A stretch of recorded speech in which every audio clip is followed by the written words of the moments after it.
Hello. Today we can see how to swap between game modes and runtime. So yeah, for that, let me just go through the folder. I have a two level. Doesn't mind this. Okay, don't mind this. Okay, I have a main menu and an open world map. So of what I want is to load the open world map when I clicking a button in my UI, just like this. So I have two game modes: a story game mode and an endless runner game mode. I can show you that inside the blueprint. I have an endless runner game mode and another story game mode. Nothing fancy. I have written just the print statement called the name of the game mode, and that's it, to separate between two. And then what I need is, when I press the story button, I need to load the open world map, which is this one, open world map, with the story game mode. And if I press the second button, I need to load the same map with an endless runner game mode. So let's see how we can do that. So let's go to the on-click event. Yeah, I have called this open level by name function. You can either call the open level by object reference, it's also fine, and you can see the exact same option right here.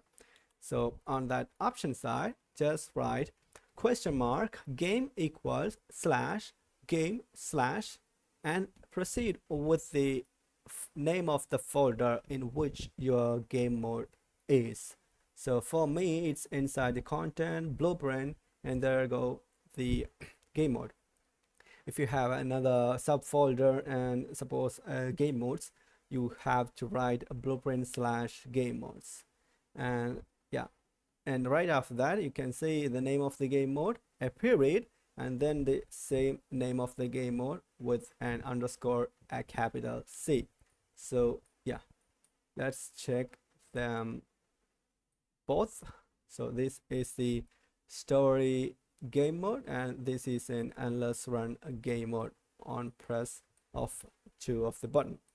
To make a much more simpler, you can see this is the format.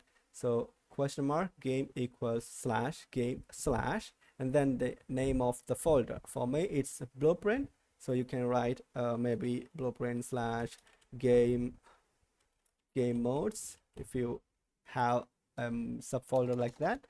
Okay, for me it's right. And then comes with the slash. If you do not have to follow this slash if you write this over here. And then the name of the game mode, it's endless run game mode, so I can just copy, I use the same reference right here, just like this.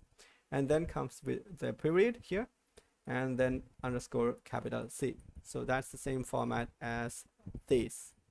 So that's it. I just press compile and save and go to the main menu. If I hit the play button, you can see the widget just coming up. And oh wait, right before that, you can see I have written this print statement right there, and also on the map I have something on the level blueprint. Yeah, this is a open world map, just to make sure that I'm just swapping the map. So right now I'm on the main menu. If I hit the play button, you can see I just loaded the widget, and I press the story. There you go, open world map, story game mode. On the outliner, you can see the name of the game mode right here, story game mode. And if I hit the play button, stop button, and the play button again, and go to the endless runner, you can see the endless runner is loaded. If you like this video, smash that like button, and if you have something to say, just put those on the comment. And if this video really helped you, please subscribe and like. You know what to do. Okay, that's it. Bye.